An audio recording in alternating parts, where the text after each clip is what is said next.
Falamos en clave social nos vindeiros minutos en Radio Culleredo. Todo este mes o Concello de Culleredo está a levar a cabo unha campaña de sensibilización social sobre a necesidade de seguir a loitar contra a violencia nas mulleres. A celebración o pasado martes do Día Internacional para a Eliminación da Violencia nas Mulleres, o 25N, pois foi protagonista durante todo este mes, pero eso non debe ocultar que durante todo o ano, por lo menos aquí en Culleredo, imaginamos que en outros concellos tamén, se traballa precisamente para defender os dereitos e, desgraciadamente, en algúns casos, a integridade tanto física como moral das mulleres que sufren pois este tipo de violencia. En Culleredo sabe moito de este traballo que se fai a directora do Centro de Información á Muller, que Fátima Uzal, é psicóloga e directora do centro dende hai xa pois uns cuantos anos. Fátima Uzal, que tal? Moi bons días, benvida. Hola, moi bon día, que tal? Moitos anos xa co Centro de Información á Muller traballando en Culleredo, non? Moitos anos. O centro abriuse no 2004 e eu levo dende o 2007, sí, aquí en Culleredo. Non sei se estás de acordo, Fátima, en esa apreciación que deixaba caer eu agora, non? Está moi ben facer estas campañas que son moi necesarias porque nos esquecemos un pouquiño de que temos un problema aí, pero o traballo, polo menos aquí en Culleredo, o Centro de Información Muller, é un traballo de todo o ano, como se di agora popularmente, 24/7, 12, 365, non? Casi. Pero sí, a ver, o tema de que haxa un día onde haxa unha concienciación e unha especial sensibilización sobre o que é a violencia de xénero, sí que está moi ben, pero é verdad que este día por si solo non chega se non hai un traballo detrás que aglutine pois o que é todo ano, de todos os anos e de sempre, non? Entonces sí que é importante porque a violencia de xénero é algo que tamén moitas veces aparece de forma moi sutil nas relacións e está claro que estas campañas do día 25 a maioría vemos que se está cambiando, non? Pon moito fincapé nesas mulleres asesinadas, pon moito fincapé nesa violencia física, pero estamos vendo que sobre todo detrás de toda a violencia física e a violencia psicolóxica que é a que realmente daña moitísimo e a que realmente imposibilita a moitas mulleres a salir desa relación e ese ciclo da violencia. Porque, hai moitísimos tipos de violencia, porque moitas veces pensamos, mesmo escoitábamos unha pequena cuña, non? Radiofónica antes, escoitamos a violencia física, pero a violencia nas mulleres de moitos tipos, desgraciadamente. Eu sempre digo que quen pense que a violencia de xénero, só a violencia física, non ten moita idea do que é a violencia de xénero, porque eu sempre digo, eu se acabo de conocer a unha persona que vai a ser a miña parella e me dá un bofetón, nesa primeira cita, digamos, eu levántome e aí te quedas. Entonces, que é o que pasa cando me dá ese bofetón despois de un tempo de relación, un tempo de convivencia? Porque hai un sistema estructural e hai unha violencia psicolóxica que se exerce primeiro para despois que esa violencia física se poida dar. Porque se tamén pensamos que as mulleres soportan e viven nesos ambientes con violencia física e non se marchan porque non queren, estamos tamén moi equivocados no que é a violencia de xénero. Non marchan porque non poden, porque non son capaces, porque están tan minadas a súa autoestima por esa violencia psicolóxica previa que son incapaces de dar ese paso. Entonces, para min, o máis estructural, o que se máis enraiza e o que máis dificulta tamén que unha muller poida salir dunha situación de violencia de xénero, para min é esa violencia psicolóxica, que fai que te sintas culpable, que te sintas responsable, que fagas o que fagas nada está ben e que todo o que pasa nesa relación sea culpa túa. Eso é o que realmente inmoviliza moitísimas mulleres. Cobra precisamente aquí moita importancia, Fátima, entendo, eu digo dende o punto de vista profano, non que non trato pois todos estes casos directamente, pero dende fora o que nos fai pensar se temos un poquiño de pensamento crítico é que realmente a grande parte da sociedade non sabe, non coñece toda a problemática. Falamos moito das víctimas, pero non sabemos nada de todo o que pasan, de todo o que lles sucede, non?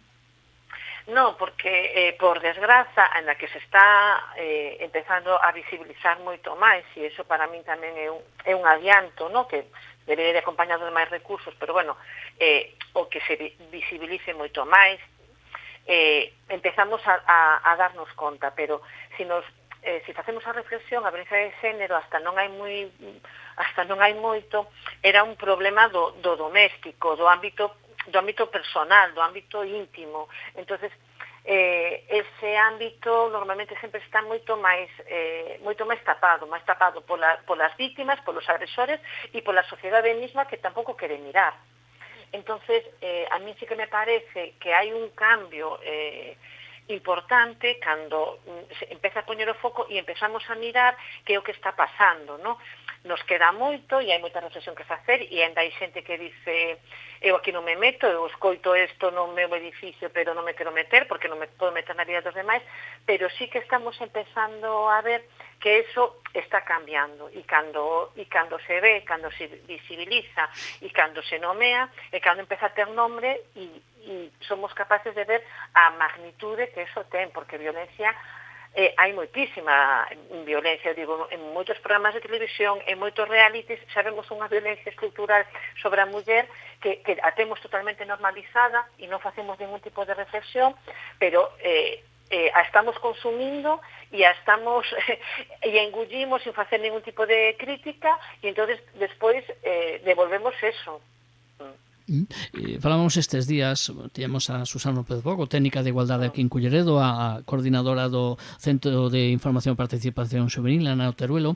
Nos falaban de dúas cousas que a mí me chamaron moito a atención, dúas ideas que quedaron moi claras. Primeiro, o repunte, ¿no?, en todo este tipo de asunción de certos comportamentos ou ideas, e mesmo tamén de mensaxes que se lanzan nos últimos anos dende a parte oscura, como digo eu, das redes sociais, tan boas para unhas cousas e tan malas se usan mal para outras, non? E logo tamén a importancia de a familia, sobre todo a hora de transmitir todas esas mensaxes as correctas á sociedade, aos mozos e mozas, que son, para min, un blanco vulnerable, non? A hora de absorber todo este tipo de comportamentos e de mensaxes nocivas. Non sei se estades de acordo e aí no centro loitades contra isto, claro. A ver, por suposto, sí que vemos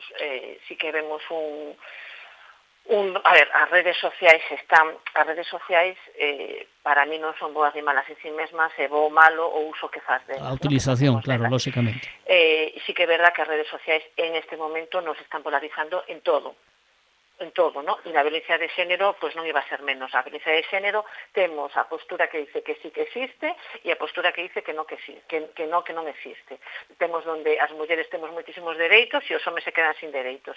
Entonces, eso se está consumindo e sobre todo por unha mocidade, ¿no?, que ao mellor ainda non é moi crítica e ao mellor se fai efectivamente que se ora poño unha denuncia, que ora se non sei que, a mí me pasa isto, non? Que ti acabas de cometer un delito, non te olvides. Entonces acabas de cometer un delito e te ten que pasar algo se te denuncian. E tamén se eu roubo unha carteira e me denuncian, a mí tamén vai pasar algo. É dicir, non é por ser muller, hai unha lei específica que protexe as vítimas de violencia de xénero por esa indefensión que teñen de que non eran capaces de sacar ese entorno privado, íntimo, ao público. Ahora, hai un repunte, e a mí sí que dende o CIN nos preocupa verdadeiramente este repunte na adolescencia, que están mandando mensaxes de que a violencia de xénero non existe, e estamos vendo nas últimas cifras que xa falamos dun 27% de adolescentes entre os 16 e os 22 anos que xa sufriron algún tipo de agresión psicolóxica ou física por parte da súa parella ou digital, que publicar unhas fotos que non deben, etc. Entonces, aí sí que nos preocupa porque vemos que hai como, non me gusta a palabra involución, pero hai como un pasiño para atrás, ¿no? E tamén o vemos no fin. Antes nos viñan máis rapazas dicindo isto non é normal o que me está pasando, e ora deixan de vir porque xa normalizan que estos comportamentos, esta violencia sexual que se pode ter nas primeiras relacións, intercambiar publicar fotos que non teñen autorización os rapaces para publicalas, sempre responsabilizamos a esa adolescente. Entonces, vemos que sí, que nesos adolescentes me parece que hai que incidir ahora máis que nunca, porque ademais e ademais hai que incidir máis que nunca, e creo que tamén é un momento máis difícil cando facelo, porque as mensaxes que desetan son tantas e tan polarizadas que me parece moi complexo neste momento esta situación ca adolescencia. E por eso é grave. Evidentemente, a mí me ven a cabeza ante todo isto, evidentemente legislación para poñer límites, non? Cando se legisla un pode pensar se reprime, non, se poñen límites, non? Aos comportamentos delictivos e aos comportamentos impropios, sobre todo os delictivos hai que limitalos, pero tamén educación. O tema, decía eu antes que falaba a coordinadora do CIPAX, Ana Teruelo, de traballar coas familias, porque claro, nas casas, xa non digo na sociedade, pero nas casas os pais temos algo que decir, non? Digo eu, temos unha responsabilidade que parece que non, claro, que se meu fillo xa ten 17, 18 anos, que lle vou decir? Pois sí, non? Sí que temos unha responsabilidade importante, pero tamén a mí me gusta tamén non as familias é importantísimo, o tema educacional na familia é importantísimo, pero é importantísimo na familia, é importantísimo na escola, é importantísimo a nivel político, porque nos vemos ahora a nivel político tives unhas declaracións que xa a clase política mesma declara por redes sociais que están exercendo violencia, é dicir, a violencia de género me parece un problema tan estructural que decir a educación na familia é o máis importante, é moi importante, pero tamén ten que haber un cambio moi importante de abaixo hacia arriba e de arriba hacia abaixo. Mentras teñamos políticos, nos faltan leyes, para mí sí, leyes educativas, leis de acceso a redes que non podas meter nin 5 contas e que non se poida detectar quen está detrás desas contas, ti hoxe con un perfil falso podes decir casi o que te dé a gana. Nos faltan leis que controlen eso, que poñan os límites, e me parece moi boa a frase que estás dicindo, de decir, non te estou prohibindo, te estou poñendo un límite, eu non podo ir por autopista a 200 km a hora, pois isto é parecido, non? E creo que tamén ten que haber unha conciencia, creo que o que falla tamén é unha concienciación social que ten que ir da man efectivamente da educación na familia, pero cando minimizamos ou non lle damos importancia a esa educación, tamén temos que facer unha reflexión. A familia é importantísimo e estou totalmente de acordo, pero pregunto, se a familia non ten esos recursos e se a familia é unha familia onde esa muller tamén, esa nai, vive nunha situación violenta, que pasa? Esa persona ten que ser violento e vai repartir comportamentos violentos? Pois non, é a sociedade tamén que o ten que apoiar, é a escola tamén que ten que decirle o que estás pasando, isto non o normalices, porque isto non é unha relación, isto non é querer, isto non é estar ben. Entonces, a familia nos pode faltar recursos, entonces, se nos falta, alguén nos o ten que dar. E eu creo que eso son as leis e a sociedade que ten que facer unha reflexión moi grande, sí. Medios de comunicación, a mí me parece increíble publicidades, artículos periodísticos de periodistas que teñen un pouco de peso, como falan de agresións sexuais, como decir, la víctima quería ou non quería, me parece moi grave. Entonces, a mí non me gusta minimizalo solo a familia, eu creo que a responsabilidade é de todos e de todas. Estamos a falar con Fátima Ozal, que, como saben, é a responsable, a directora do Centro de Información a Muller de Culleredo, e decía eu que en este centro non se traballa só durante este mes de novembro, cando chega o 25N, traballan todo o ano, porque hai casos, desgraciadamente, hai necesidades, e tamén hai necesidade de información durante todo o ano. Como traballades, Fátima? Me interesaba tamén levar a entrevista un poquinho a que a xente que nos escoita coñeza un poquinho o traballo que facedes, tanto a xente que pode non necesitar nunca os vosos servicios como a xente que sí. Nos solemos atender a unha persona que pode vir ou ben por iniciativa propia ou ben derivada de outros organismos e institucións. Por exemplo, o CIN leva desde que se creou traballando co equipo de violencia de género que está situado nas dependencias da Garda Civil en Cambre, e sí que se nota moito esa boa sintonía, porque lles informa moi ben do recurso que é o CIN informa moi ben dese equipo, E cando veñen vítimas de violencia de xénero, moitas veces xa van a poñer unha denuncia cun coñecemento previo noso, ou eles, cando xa van a poñer a denuncia ali, non la derivan e solen vir.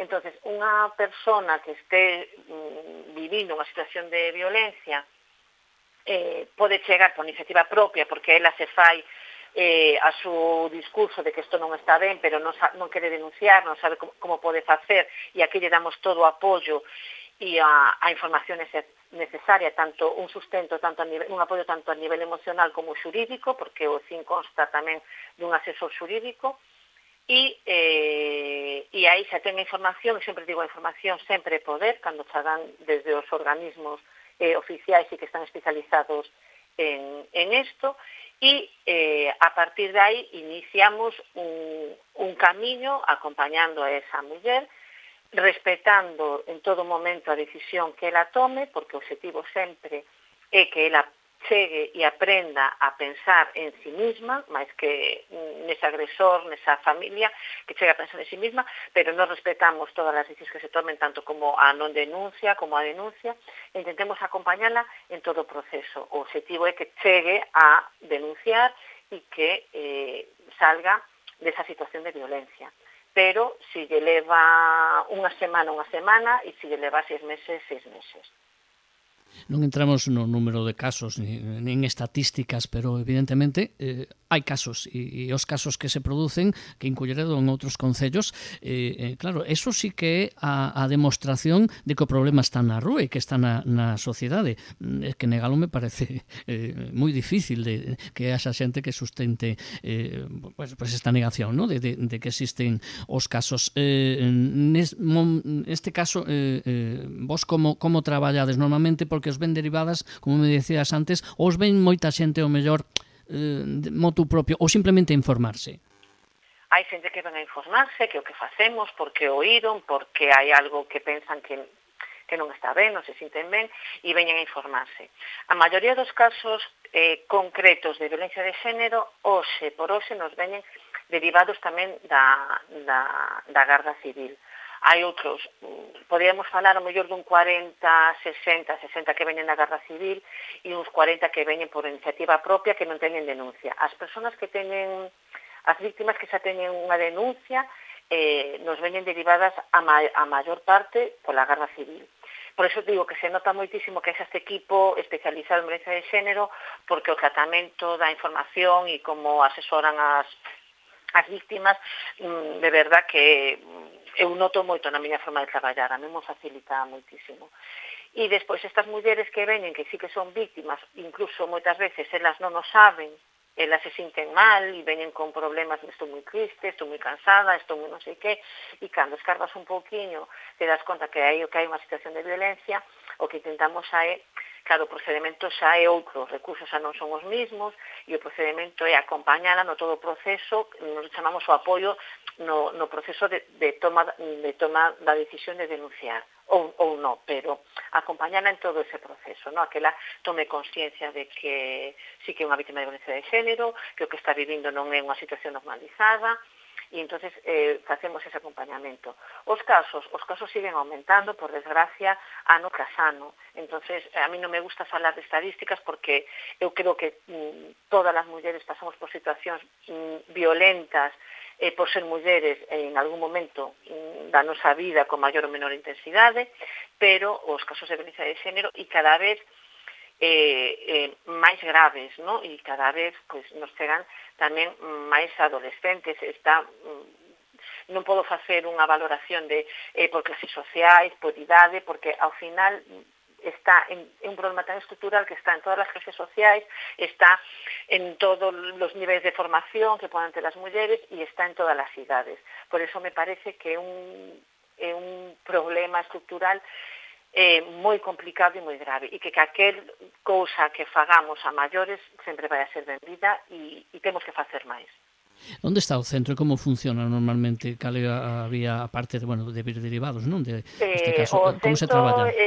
O centro está nos Baixos en Costa da Lonxa, número 7, no Baixo, compartimos espazos cos servizos sociais e poden pedir cita no teléfono que é o 981 65 4570, a través do correo electrónico tamén as podemos atender, que é fin@culleredo.es. Entonces se lles dá unha primeira cita, aí xa se fai un pouco o análise da situación, en que momento está esa muller, e a partir de aí, entre ela toma as súas decisións, acompañada, nos acompañamos desde aquí e vai tomando as súas decisións.